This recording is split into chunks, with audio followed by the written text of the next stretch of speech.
कविता के श्रोता हैं, मेरा अपना शहर है, कभी सोचेंगे कि जोधपुर वाले जोधपुर वालों को कैसे सुनते हैं। तो वाह करिए, आ करिए और जितनी दाग मुखरता से आप दे सकते हैं पहुंचाइए। बढ़ती सी धड़कनों में खलल करके जाऊंगी, गर झील सा है मन तो कमल करके जाऊंगी, गर झील सा है मन तो कमल करके जाऊंगी।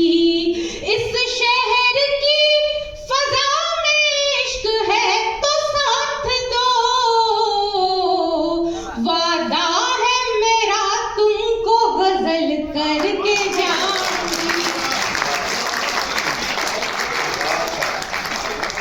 वादा है मेरा तुमको गजल करके जाऊंगी। बच्चे को संभालने शायद माताजी आ गई हैं, जहां भी इनके पिताजी बैठे हो उनकी गोदी में फटाफट दे दीजिए।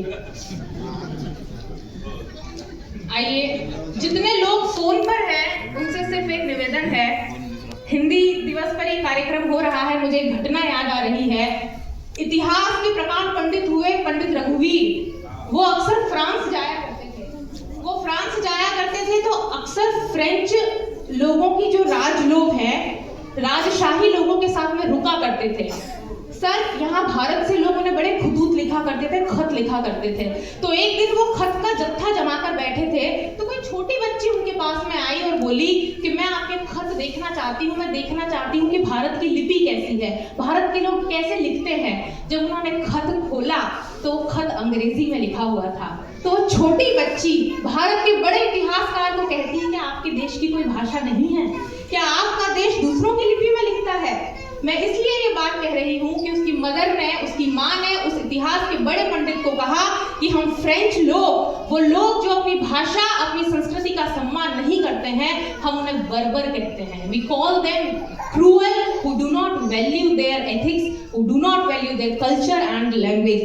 आपने पूर्वोत्तर के होते हुए भी तमाम लोगों ने इस हिंदी भाषा के आयोजन को संजोया है। एक बार मैं चाहती हूँ सदन, आप अपने लिए जोरदार तालियां बजाएं, इस कार्यक्रम के लिए जोरदार तालियां बजाएं। मिलना मिलाना हर दफा मैं रोकती रही, मिलना। भाई साहब जो फोन पर लगे हुए हैं, सुनते हैं कोई करामात करने आए हैं। आपके लिए पढ़ रही हूँ, जितने लोगों के हाथ में फोन है, कि सुनते हैं कोई करामात करने आए हैं, हम सुरमई शाम हंसी रात करने आए हैं, तुम भी फोन की दुनिया को छोड़कर आओ, हम यहाँ सिर्फ तुमसे बात करने आए हैं। कविता से जुड़िएगा, कोशिश करती हूँ सुनाने की। मिलना मिलाना हर दफा मैं रोकती रही, खुद को ही खुद गुलाब रोज भेजती रही, खुद को ही खुद गुलाब रोज भेजती रही। वो लड़का था कमाल जिससे दोस्ती हुई, वो लड़का था कमाल जिससे दोस्ती हुई, दिल में उतर गया मेरे मैं देखती रही, दिल में उतर गया मेरे मैं देखती रही। रामायण ने बहुत अच्छा पढ़ा। रामायण जोधपुर पहली बार आए हैं। एक बार ही मेरे साथ में यहाँ कायलाना झील की तरफ गए थे शैलेश जी।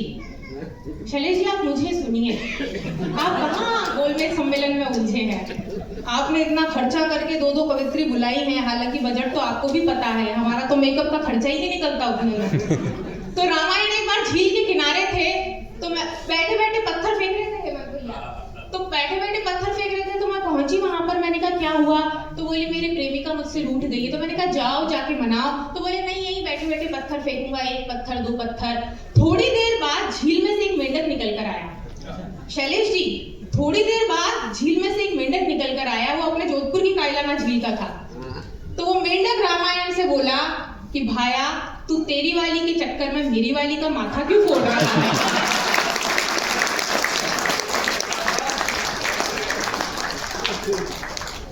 वो सुन रहा था मेरी धड़कनों की थाप को, वो सुन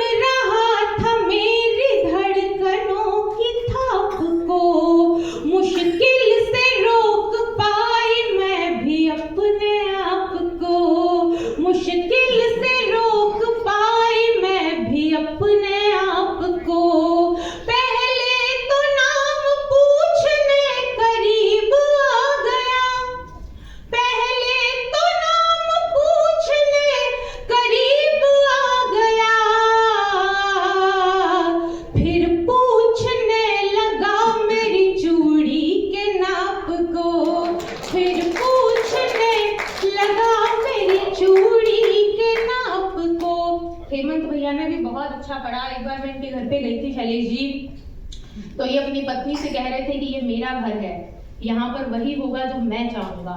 तो भाभी जी आई एकदम पल्लू घुमाते हुए यहाँ कसोला, बोले हाँ क्या हुक्म है तुम्हारा, बताओ क्या हुक्म है।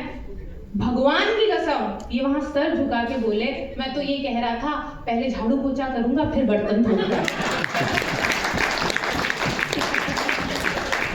ये अभी भी फोन करके उनको ही बोल रहे हैं कि मैं कवि सम्मेलन में ही हूँ।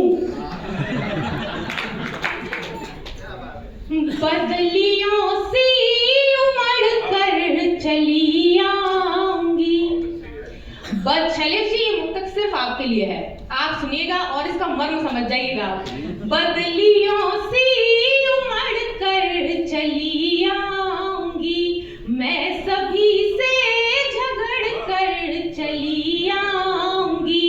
एक दफा मुझसे मिलने का वादा तो कर, एक दफा मुझसे मिलने का वादा तो कर, ट्रेन पहले पकड़ कर चली आऊंगी।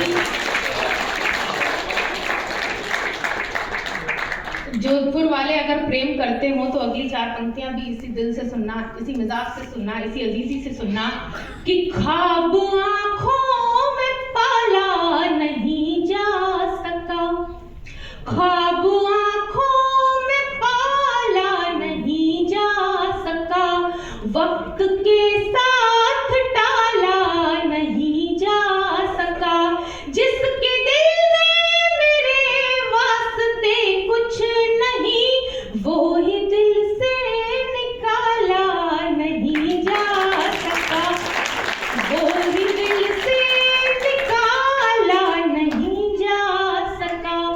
लोग कहते हैं कि राजस्थान में ऐसा क्या है जो तुम इतना सीना अपना 56 इंची लेकर घूमते हो, वहां तो बादल भी वर्षा नहीं करता है। एक कवि ने इसका बड़ा अच्छा जवाब दिया, क्योंकि राजस्थान आपकी कर्मभूमि हो चुकी है अब, इसलिए पढ़ना चाहती हूँ कि बादल, लोगों ने कहा कि बादल यहाँ पर बारिश नहीं करता है, रेगिस्तान का शहर है, तो तुम में इतनी अकड़ क्यों है। कवि इसका जवाब देता है, कवि बादल को संबोधित करते हुए कहता है कि इन धरती पर गाजता बादल थोड़ो लज्ज ने पानी ने काई पीवे और रगत पियोड़ी रज। ये वो भूमि है जिसको वीरों ने अपने रक्त से सींचा है, उसकी प्यास से बादल क्या बुझाएगा। एक और ऑब्जर्वेशन मैं आपको देती हूँ, संसद में वंदे मातरम पर बहस चल रही है, जनगण मन में राजस्थान का नाम नहीं आता, तात्कालिक कारण अलग थे उसके, लेकिन कवि की कल्पना देखिएगा, कवि कितना सुंदर कहता है कि जनगण मन में राजस्थान का नाम क्यों नहीं आता। अगर ये पंक्ति आपके दिल को लग जाए तो यदि राजस्थान आपके मन में धड़कता हो तो सदन इतना स्नेह लुटाए जो अभी तक ना लुटाया गया हो। कवि कहता है कि कवि कहता है कि कीकर लेवे नाम ने, राजस्थान का नाम क्यों नहीं है, उसका जवाब कवि अपनी तर्क शक्ति से देता है कि कीकर लेवे नाम ने भारत रो राष्ट्रगान, सारी दुनिया बींदनी और धनी है राजस्थान।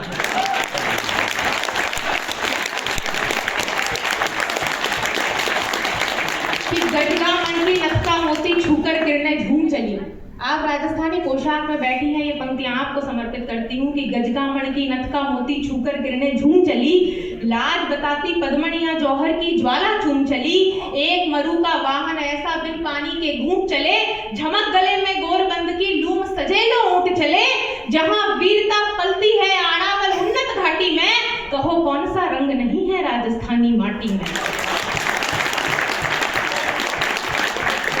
और विश्व में राजस्थान के शौर्य को प्रदर्शित करने वाला, उसका प्रतिनिधित्व करने वाला एक वो नाम, उस पर कविता पढ़ती हूँ, यदि आपके दिल पे लग जाए तो फिर तालियों का। आयुषी थोड़ा समय 10:30 खत्म करना है और 3 कवियों में फिर 2 बिना पढ़े ही पेमेंट लिए। जी मैं ये आखिरी कविता पढ़ रही हूँ। ऐसा मुझे लग रहा है, क्योंकि अगर आपको त्याग करना पड़ा तो आप कवि का करेंगे, भोजन का नहीं। थोड़ा सा समय मैंने पहले भी निवेदन किया है सब कवियों से कि 15-15 मिनट, मतलब 15 का 14 मिनट। जी मैं बिल्कुल कोशिश करती हूँ। हालांकि ऑल इंडिया जोधपुर